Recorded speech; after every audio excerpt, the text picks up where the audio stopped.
Movie শুরুতেই একটি গাড়ির জানালা দিয়ে একটি সাদা রঙের বাড়ি দেখানো হয়, আর সেই বাড়িটির সামনে গিয়েই গাড়িটি থামানো হয়।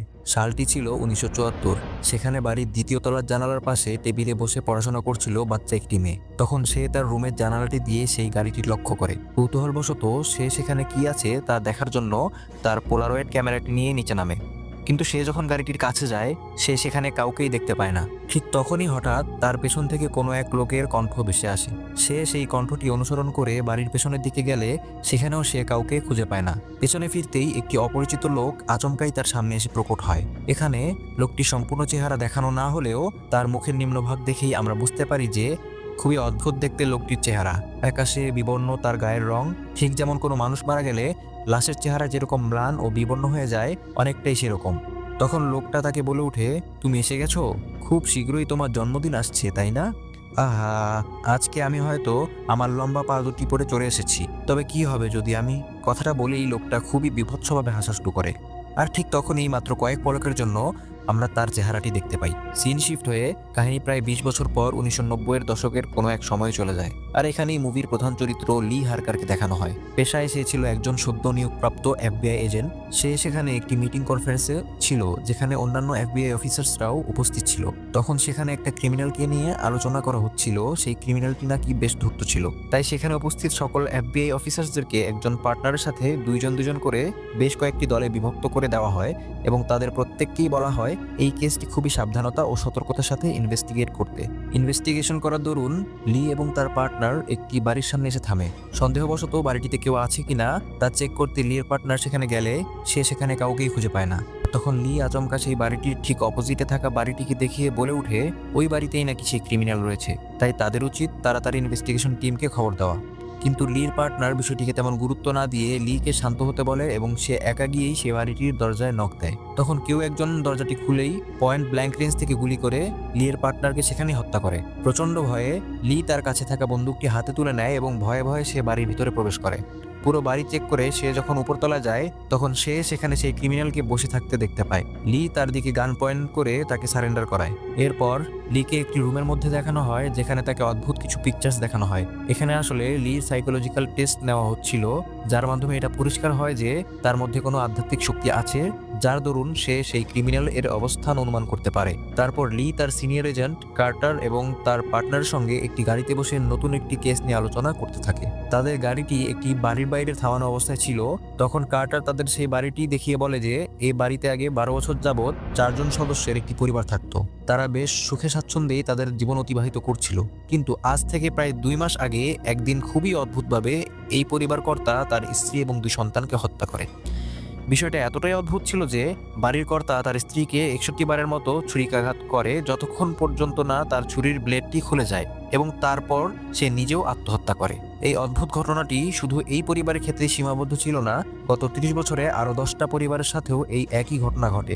কিন্তু এই সব কিছুর মধ্যে যে বিষয়টি সবচেয়ে অদ্ভুত ছিল সেটি হলো প্রত্যেকটি ক্রাইম সিনেই একটি করে চিঠি পাওয়া যেত, যার দরুন এখন পর্যন্ত তাদের কাছে 10টা ক্রাইম সিন থেকে উদ্ধারকৃত মোট 10টা চিঠি রয়েছে। প্রতিটি চিঠিতেই কোনো একটা ক্রিপ্টিক ল্যাঙ্গুয়েজে কিছু একটা লেখা থাকতো এবং সবগুলো চিঠির মধ্যেই একটা বিষয় কমন ছিল, তা হলো প্রতিটি চিঠির শেষেই লেখা থাকতো লং লেগস।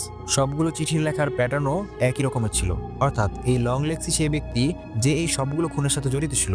সে পরিবারের কর্তার সঙ্গে এমন কিছু একটা করে যার ফলে সে তার কথায় প্ররোচিত হয়ে তার পরিবারের সবাইকে হত্যা করে এবং এরপর নিজেও আত্মহত্যা করে। এখনও FBI জানে না এই লং লেগস আসলে কে, কারণ আজ পর্যন্ত কেউই তাকে কখনো দেখেনি। তাই কার্টার লিকে এই কেসের স্পেশাল এজেন্ট হিসেবে নিয়োগ করে। লি যখন মার্ডারের ফাইলগুলো দেখছিল সে খুবই অদ্ভুত একটা বিষয় নোটিস করে যে প্রতিটি পরিবারের ক্ষেত্রেই অদ্ভুত একটা মিল ছিল। সেটা হলো প্রত্যেকটা পরিবারেই একটি 9 বছরের মেয়ে ছিল যার জন্মদিন ছিল যে কোনো মাসের 14 তারিখ। সবগুলো প্রমাণ একত্রিত করে সে বুঝতে পারে যে এই পরিবারগুলোর সকলের মৃত্যুই বেশ রহস্যজনকভাবে ঘটে। সে ধারণা করে যে এই চিঠিগুলো লং লেগস লিকেও হত্যাকাণ্ডের সময় সে সেখানে উপস্থিত থাকে না। সে এটা পরিষ্কারভাবে বুঝতে পারে যে এমন কোনো একজন রয়েছে যে লং লেগসের সহযোগী, অর্থাৎ সেই এতদিন যাবৎ লং লেগসকে এই হত্যাকাণ্ডগুলো ঘটাতে সাহায্য করে এসেছে। এরপর কার্টার এবং লি একটি বারে যায়। যেখানে লি কার্টারকে এতক্ষণ যাবত এই কথাগুলো বলছিল। সেখানে কার্টার খুব বেশি ড্রিঙ্ক করে ফেলায় লি তার গাড়িতে করে কার্টারকে তার বাড়িতে ড্রপ করে দেয়। কার্টার তখন লিকে বাড়ির ভিতরে আসতে বলে এবং তার স্ত্রী এবং মেয়ে রুবির সাথে তার দেখা করায়। তারপর লি রুবির সাথে তার রুমে বসে কথা বলতে থাকে। রুবি তখন লিকে তার আসন্ন জন্মদিনে আসার জন্য আমন্ত্রণ করে। তারপর লি তার বাড়ি ফিরে তার মা রুথ হার্কারকে ফোন করে। তখন তার মা তাকে জিজ্ঞাসা করে যে সে নিয়মিত প্রার্থনা করে কিনা। উত্তরে লি জানায় যে সে নিয়মিত প্রার্থনা করে। তাদের কথোপকথন থেকে আমরা জানতে পারি কিছুদিনের মধ্যেই লিরও জন্মদিন আসছে। ঠিক তখনই হঠাৎ করে কেউ খুব জোরে জোরে বাড়ির মেইন গেটে নক দিতে শুরু করে, কিন্তু লি যখন দরজা খোলার জন্য যায় সে সেখানে কাউকে খুঁজে পায় না। পরক্ষণেই জানালা দিয়ে বাইরে তাকালে সে জঙ্গলের মধ্যে একটি অবয়ব দেখতে পায়। লি তখন তার বন্দুকটি হাতে তুলে নেয় এবং ভয়ে ভয়ে বাইরে বের হয়, কিন্তু সে অবয়বটি আর সেখানে ছিল না। হঠাৎ সে তার বাড়ির ভিতরে কারো উপস্থিতি অনুভব করে, কিন্তু সে যখন বাড়ির ভিতরে যায় তখন সেখানেও সে আর কাউকে খুঁজে পায় না। তবে সে তার টেবিলের উপর একটি চিঠি রাখা দেখতে পায়, যেটি কেউ তার জন্য সেখানে রেখে গিয়েছিল। চিঠির উপরে লেখা ছিল 14ই জানুয়ারির আগে যেন চিঠিটি খোলা না হয়, কারণ 14ই জানুয়ারি ছিল লির জন্মদিন। চিঠির উপরে লেখা কথাটিকে পাত্তা না দিয়েই লি চিঠিটি খুলে ফেলে, যার মধ্যে লেখা ছিল হ্যাপি বার্থডে। এছাড়াও কোনো এক ক্রিপ্টিক ল্যাঙ্গুয়েজে কিছু একটা লেখা ছিল এবং সবশেষে লেখা ছিল লং লেগস, ঠিক যেমনটা সেই মৃত পরিবারগুলোর বাড়ি থেকে উদ্ধার করা চিঠিগুলোতে লেখা ছিল। অর্থাৎ এই চিঠিটিও তাকে লং লেগসের পক্ষ থেকে পাঠানো হয়েছে। লি তখন চিঠিতে লেখা সেই কথাগুলো ডিকোড করার চেষ্টা করে, আর এই ক্ষেত্রে সে দ্য 9 সার্কেলস অফ হেল বইটির সাহায্য নেয়। সে যখন চিঠিতে লেখা কথাগুলোকে ডিকোড করে সে বুঝতে পারে যে এটি আসলে একটা থ্রেট লেটার। এর মধ্যেই কার্টার তাকে ফোন করে এবং তৎক্ষণাৎ একটি নতুন ক্রাইম সিনে আসতে বলে। লি যখন সেই ক্রাইম সিনে গিয়ে পৌঁছায় তখন সে জানতে পারে লংলেগস আবারও একটি পরিবারকে খুবই নৃশংসভাবে হত্যা করেছে। সেখানেও একটা চিঠি রাখা ছিল, যেটাতেও ঠিক একই রকমভাবে কোনো এক ক্রিপ্টিক ল্যাঙ্গুয়েজে কিছু কথা লেখা ছিল। লি সেই কথাগুলোকে ডিকোড করতে সক্ষম হয় এবং সে যখন তাদের বেডরুমে যায় সেখানে সে চাদরে ঢাকা দুইটি লাশ দেখতে পায়। এই ঘটনাটির প্রায় 1 মাস হয়ে গেছে, যার দরুন এতদিন যাবৎ তাদের লাশগুলো পচে গেলে সেগুলো থেকে দুর্গন্ধ বেরোচ্ছিল। এই পরিবারটির ক্ষেত্রেও সেই একই বিষয় কমন ছিল, যেখানে 9 বছরের একটি বাচ্চা মেয়ে ছিল যার জন্মদিন গত জানুয়ারির 14 তারিখে হওয়ার কথা ছিল।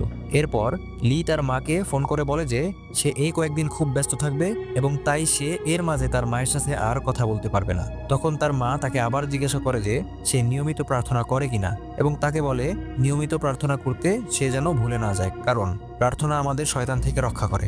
লি তার মায়ের কথা তেমন গুরুত্ব না দিয়ে বলে যে সে এসব ভালো করেই জানে। কথাটি বলেই সে কলটি কেটে দেয়।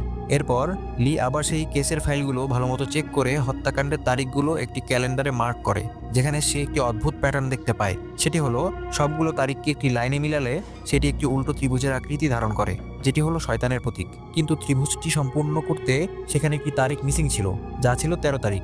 এর মানে হলো আগামী 13 তারিখ লংলেগস হয়তো আবারও কোনো পরিবারকে হত্যা করবে। আর ঠিক তখনই জানালার দিকে তাকালে লি দেখতে পায় কোনো এক অবয়ব জানালার বাহিরে দাঁড়িয়ে রয়েছে এবং অবয়বটির মাথায় দুটি শিং রয়েছে, যার দ্বারা হয়তো এটা বোঝানো হয়েছে যে শয়তান আড়াল থেকে লির উপর নজর রাখছে।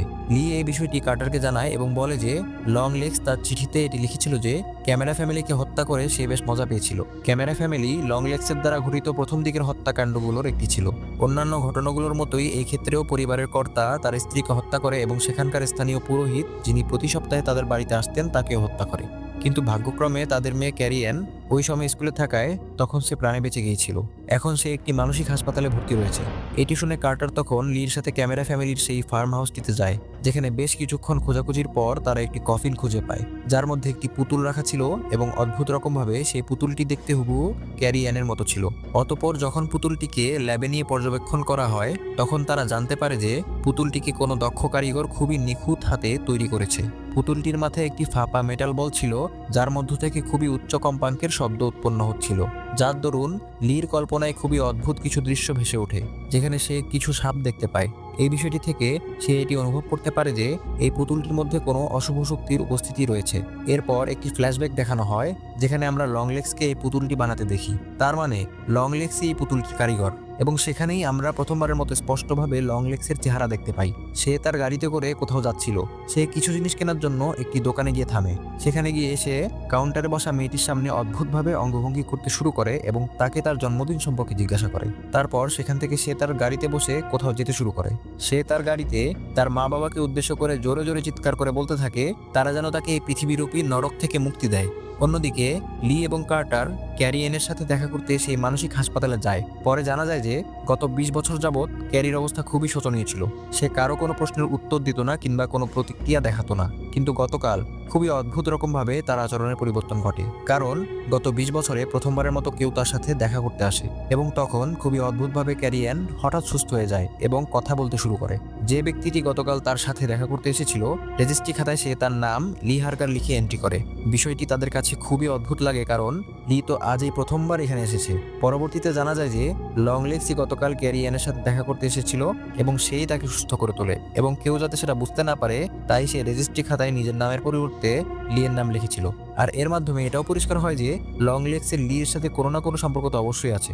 এরপর লি ক্যারিয়ানের সাথে দেখা করে এবং তাকে কিছু প্রশ্ন জিজ্ঞাসা করে। তখন একটি ফ্ল্যাশব্যাকের মাধ্যমে দেখানো হয় যে কিভাবে সেদিন ক্যারিয়ানের বাবা সেই পুরোহিত এবং তার স্ত্রীকে হত্যা করেছিল। তখন লি ক্যারিয়ানকে জিজ্ঞাসা করে যে গতকাল কে তার সাথে দেখা করতে এসেছিল। তখন ক্যারিয়ান উত্তরে বলে যে যেই ব্যক্তিটি গতকাল এসেছিল তাকে আমি কখনো ভুলতে পারবো না। আমি তার কথা মতো যে কোনো কিছু করতেই প্রস্তুত আছি। যদি সে আমাকে এখন বলে যে জানলা দিয়ে লাফ দাও, আমি তৎক্ষণাৎ তার জন্য জানলা দিয়ে লাফ দিব। আর যদি সে বলে লিকে মেরে ফেলো, সেই ক্ষেত্রেও আমি তোমাকে মারতে কোনো দ্বিধাবোধ করব না। এছাড়াও ক্যারিয়ান এখানে দ্য ম্যান ইন ডাউনস্টেয়ার্সকে উল্লেখ করে, যার দ্বারা এখানে হয়তো শয়তানকে ইঙ্গিত করা হয়েছে। লি তখন তাকে সেই পুতুলটির কথা জিজ্ঞাসা করলে উত্তরে ক্যারিয়ান বলে সেই পুতুলটি সম্পর্কে আমার কোনো কিছুই মনে নেই, ঠিক যেমন তোমারও কোনো কিছু মনে নেই। কথাটি বলেই সে তখন লিকে অকথ্য ভাষায় গালাগালি করতে শুরু করে।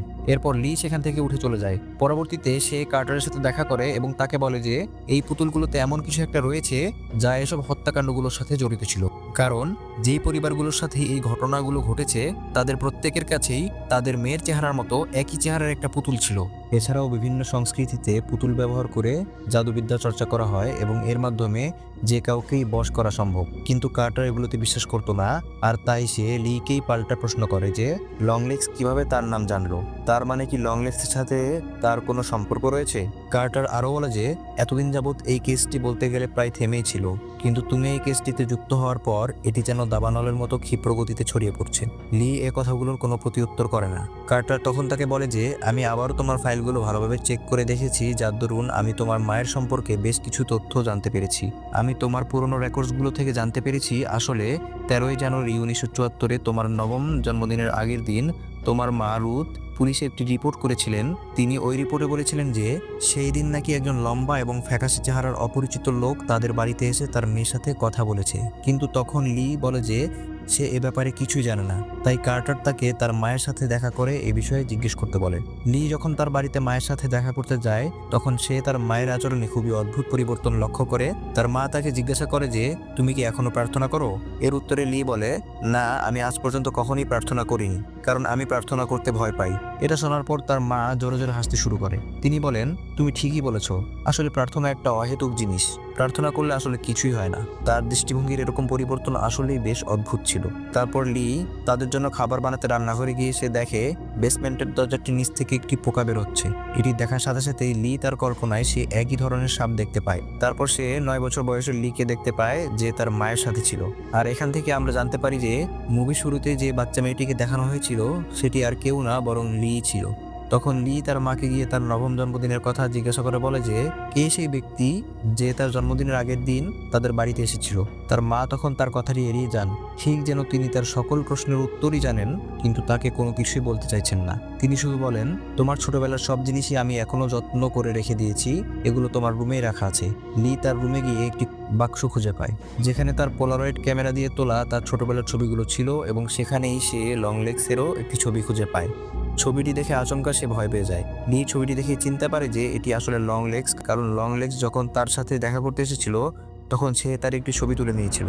এরপর আমরা জানতে পারি যে ছোটবেলায় যখন লংলেগস লির সাথে কথা বলেছিল তখন সেখানে তার মা চলে এসেছিল। তিনি তখন লংলেগসকে জিজ্ঞাসা করেছিলেন তুমি কে, আর তুমি আমার মেয়ের সাথে কেন কথা বলছো? তখন লংলেগস গান গাইতে গাইতে তাদেরকে বলেছিল যদি আমাকে এখনই ঘরে ঢুকতে দাও তাহলে আমি খুব খুশি হব, আর যদি তা না হয় তাহলে আমি একবার দুইবার না যতবার আমার ইচ্ছা হবে ততবার এসে তোমাদেরকে বিরক্ত করব। তারপর লি সেই ছবিটি নিয়ে কার্টারকে দেয়। ছবিটির সাহায্যে তারা অবশেষে লংলেগসকে ধরতে সক্ষম হয়। তার আসল নাম ডেল ফার্দিনান্দ কোবেল। একজন অফিসার তাকে তার নাম লংলেগস রাখার কারণ জিজ্ঞাসা করলে সে বলে যে সে লির সাথে দেখা করতে চায়, এবং এরপর সে লির জন্য জন্মদিনের গান গাইতে শুরু করে। তখন একজন ফিমেল এজেন্ট বলে যে তারা লংলেগসের জিনিসপত্রের মধ্যে অনেক নোটবুক পেয়েছে যেখানে তারা শয়তানের উপাসনার বেশ বেশ কিছু জিনিস খুঁজে পায়। তার মানে লংলেগস হয়তো শয়তানের উপাসক, কিন্তু আমেরিকায় তো এটা আইনগতভাবে বৈধ। এছাড়াও তারা এই বিষয়ের এমন কোনো দলিল এখনো পায়নি যে লংলেগসই এই হত্যাকাণ্ডগুলো ঘটিয়েছে। তখন কার্টার বলে যে লংলেগস এখন আমাদের হাতের নাগালেই আছে, তাই এখন চিন্তার কোনো কারণ নেই। তখন হঠাৎ করে লি বাইবেলের একটি রেফারেন্স দিয়ে বলে ওঠে, আর আমি সমুদ্রের বালুর উপর দাঁড়িয়ে দেখতে পেলাম সমুদ্র থেকে উঠে আসছে একটি জন্তু, যার 7টি মাথা এবং 10টি শিং ছিল, এবং তার শিংগুলোর উপরে ছিল 10টি মুকুট, আর তার মাথাগুলোর উপরে লেখা ছিল অপবিত্র নাম, যা দ্য বুক অফ রেভেলেশনের চ্যাপ্টার 13 এর ভার্স 1-এ বর্ণিত রয়েছে। লি আরও বলে লংলেগসের সহযোগী এখনও বাহিরে মুক্তভাবে ঘুরে বেড়াচ্ছে এবং আমাদের তার সম্পর্কে কোনো ধারণাই নেই। এছাড়াও সেই উল্টো ত্রিভুজটি পূর্ণ হতে আরও একটি তারিখ বাকি ছিল, আর যেটি হলো 13 তারিখ, অর্থাৎ আজকের দিনই, যার মানে দাঁড়ায় আজকের দিনে হয়তো লংলেগসের সহযোগী নিশ্চয়ই কাউকে হত্যা করবে। এরপর লি লংলেগসের সাথে দেখা করতে যায়, আর তখনই তার ছোটবেলার স্মৃতি আবারও মনে পড়ে যায়, যখন লংলেগস তার মাকে বলেছিল যে যেই ব্যক্তিটি নিচে থাকে অর্থাৎ মিস্টার ডাউনস্টায়ার্স সে নাকি তার বন্ধু। তখন লি লংলেগসের কাছে গিয়ে তাকে জিজ্ঞাসা করে যে তার সহযোগী কে এবং কে সেই মিস্টার ডাউনস্টায়ার্স। লংলেগস বলে, তুমি তোমার মাকে কেন এই বিষয়ে জিজ্ঞাসা করছো না, তিনি এর সম্পর্কে ভালো করেই জানেন। এ কথা শোনার পর খুবই আশ্চর্য হয়ে লি বলে যে এটির সাথে আমার মায়ের সম্পর্ক কি, সে তো এর সম্পর্কে কিছুই জানে না, তোমার কাজ এখানেই সমাপ্ত, তুমি মৃত্যুর আগ পর্যন্ত এই জেলে পচে মরবে। তখন লংলেগস তাকে বলে, আমি হয়তোবা থাকবো না, কিন্তু সে সবসময় থাকবে, সবার কাঁধে, সর্বত্রে, এবং সে তার কাজ ঠিকই আদায় করে নিবে। কথাটি বলেই হঠাৎ সে হেল সেতান বলে চিৎকার করে নিজের মাথা সজোরে টেবিলে আঘাত করতে থাকে, যার ফলে তার মাথা ফেটে সে সেখানেই মারা যায়। ওইদিকে কার্টার লিকে জানায় ক্যারিয়ানো মানসিক হাসপাতাল থেকে লাফ দিয়ে আত্মহত্যা করেছে এবং সে লিকে লংলেগসের মৃত্যুর জন্য দোষারোপ করে। এরপর লি এবং সেই ফিমেল এজেন্ট লিয়ের মা রুথের সাথে দেখা করতে যায়, কারণ লংলেগস মারা যাওয়ার আগে লিকে বলেছিল যে তার মা নাকি এর সম্পর্কে সবকিছুই জানে। লি তখন সেই ফিমেল এজেন্টকে গাড়িতে বসতে বলে একা একা তার বাড়িতে প্রবেশ করে, কিন্তু তার মা সেখানে ছিল না। সেই মুহূর্তে সেই ফিমেল এজেন্ট তখন দেখতে পায় যে লিদের বাড়ির গ্যারেজে একটি চাদর দিয়ে ঢাকা গাড়ি রয়েছে। ঠিক তখনই লির মা বন্দুক হাতে এসে তাকে গুলি করে হত্যা করে। লি তখন গুলির শব্দ শুনে জানালা দিয়ে এই দৃশ্য দেখে ভয়ে আঁতকে ওঠে। লি যখন বাড়ি থেকে বের হয় সে দেখে তার মা একটি পুতুলের দিকে বন্দুক তাক করেছিল, যেটির চেহারা দেখতে অবিকল ছোটবেলার লি এর মতো ছিল। তিনি লিকে বলেন, তুমি তাকে আটক করেছো, এখন সে মুক্ত, তাই তুমিও মুক্ত হয়ে যাও। কথাটি বলেই সে গুলি করে পুতুলটির মাথা উড়িয়ে দেয়। পুতুলটির মাথা থেকে এক ধরনের কালো ধোঁয়া বের হয়, আর এই একই রকমের ধোঁয়া লির মাথা থেকেও বের হয়। এরপরই সে অজ্ঞান হয়ে যায়। এরপর আরেকটি ফ্ল্যাশব্যাক দেখানো হয়, যেখানে শুরু থেকে পুরো কাহিনীটা আমরা লিয়ের মা রুথের মুখ থেকে শুনতে পাই। আসলে লংলেগস ছিল একজন পুতুল নির্মাতা, যে কিনা শয়তানের জন্য কাজ করত, আর সে শয়তানকেই মিস্টার ডাউনস্টায়ার্স বলে সম্বোধন করত। সেদিন সে লিয়ের জন্য একটি পুতুল নিয়ে এসেছিল, এবং এই পুতুলের কারণেই লির তার অতীত সম্পর্কে কোনো কিছুই মনে ছিল না। শয়তান লিকে তার কাছে রাখতে চেয়েছিল, আর তাই তার মা শয়তানের সাথে একটি চুক্তি করে যাতে শয়তান তার মেয়েকে ছেড়ে দেয়, এবং এর বিনিময়ে তিনি লংলেগসকে সাহায্য করবেন। অর্থাৎ লিয়ের মা রুথই ছিলেন লংলেগসের সহযোগী, আর তিনিই এই হত্যাকাণ্ডগুলোর সাথে জড়িত। এরপর সে বিভিন্ন মেয়ের জন্য পুতুল তৈরি করতে শুরু করে, যা দেখতে অবিকল তাদের মতোই ছিল, এবং তখন লির মা একজন নানের বেশে মানুষের বাড়িতে বাড়িতে গিয়ে এই পুতুলগুলো দিয়ে আসতেন। তিনি তাদেরকে বলতেন, কনগ্রেচুলেশনস, আপনারা জিতে গিয়েছেন, চার্চের পক্ষ থেকে আপনাদের জন্য একটি গিফট এসেছে। আর স্বাভাবিকভাবেই তারা চার্চের নাম শুনে আর তেমন সন্দেহ করতো না। এই পুতুলগুলোতে কালো জাদু করা থাকতো, যা পরিবারের কর্তাকে সম্মোহিত করে নিজের নিয়ন্ত্রণে নিয়ে আসতো, যার কারণে সে পুরো পরিবারকে হত্যা করে পরবর্তীতে নিজেও আত্মহত্যা করত। এমনকি মৃত পরিবারের ঘরগুলোর মধ্যে থেকে লংলেগস এর যে চিঠিগুলো পাওয়া যেত সেগুলো লিয়ের মাই সেখানে রেখে আসতো। আর এভাবেই লংলেগস কোনো মানুষের বাড়িতে যাওয়া ছাড়াই তাদেরকে হত্যা করতে পারত এবং তাদেরকে শয়তানের কাছে উৎসর্গ করত। সিন আবারও বর্তমানে ফেরত আসে এবং লিরও জ্ঞান ফেরে। সে তখন তাদের বাড়ির বেসমেন্টে ছিল, আর এখানেই এতদিন যাবৎ লংলেগস পুতুল তৈরি করত। এরপর লি যখন উপরে উঠে আসে তখন হঠাৎ বাড়িতে থাকা টেলিফোনটি বাজতে শুরু করে। কলটি রিসিভ করতেই ফোনের ওই পাশ থেকে কোনো এক অদ্ভুত কণ্ঠ বলে ওঠে, তুমি মিস রুবির বার্থডে পার্টির জন্য লেট হয়ে গেছো। লির তখন মনে পড়ে যে আজকেই তো 13 তারিখ, অর্থাৎ কার্টারের মেয়ে রুবির জন্মদিন। তার মানে কার্টারের ফ্যামিলি হয়তো শয়তানের পরবর্তী শিকার, কারণ সেই উল্টো ত্রিভুজটি সম্পূর্ণ করতে এই 13 তারিখই বাকি ছিল। তাই লি তখন দ্রুত গিয়ে কার্টারের বাড়িতে পৌঁছে, কিন্তু সেখানে গিয়ে সে দেখে যে ইতোমধ্যেই তার মা সেখানে পুতুল নিয়ে পৌঁছে গিয়েছিল এবং কার্টার এবং তার স্ত্রীও খুব অদ্ভুত আচরণ করতে শুরু করেছে। তার মানে পুতুল পুতুলটি তাদের উপর প্রভাব দেখানো শুরু করে দিয়েছে। তখন কার্টার এবং তার স্ত্রী কেক কাটার জন্য ছুরি আনতে রান্নাঘরে যায়। সেখানেই কার্টার তার স্ত্রীকে কুপিয়ে হত্যা করে। এবার সে তার মেয়ের দিকে এগিয়ে আসতে থাকে। ঠিক তখনই লি আর কোনো উপায় না পেয়ে কার্টারকে গুলি করে হত্যা করে।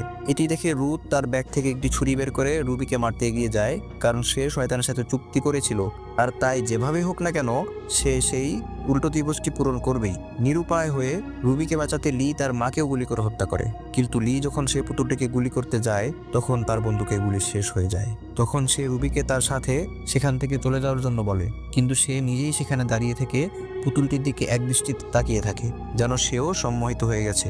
ঠিক তখনই লংরিক্সকে দেখানো হয়। সে তখন পাগলের মতো হাসতে হাসতে বলে ওঠে, হেল সেটান, এবং এর সাথে এই মুভিটি এখানেই সমাপ্ত হয়। কিন্তু মুভির শেষ দৃশ্যটির মাধ্যমে এটা স্পষ্ট হয় যে শয়তানের কার্যক্রম এখনো থেমে যায়নি।